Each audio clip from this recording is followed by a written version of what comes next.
Desplazámonos hoxe á comarca de Valdeorras, pero vou a saudar a Elías, o alcalde de Rubiá,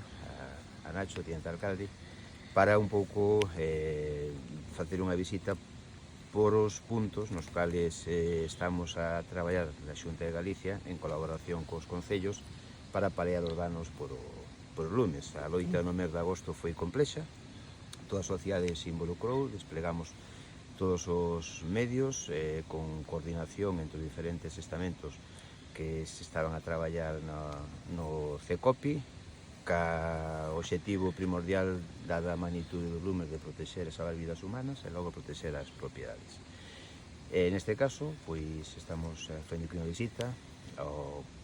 Concello de Rubiá, que dentro do convenio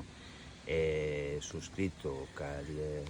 Dirección Xeral de Administración Local, a Consellería de Presidencia, Xustiza e Deportes, de 5 millóns de euros, dos cales 1.600.000 euros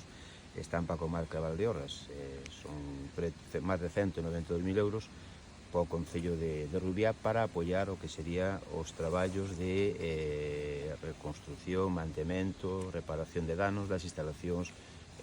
municipais e tamén daqueles custos que soportaron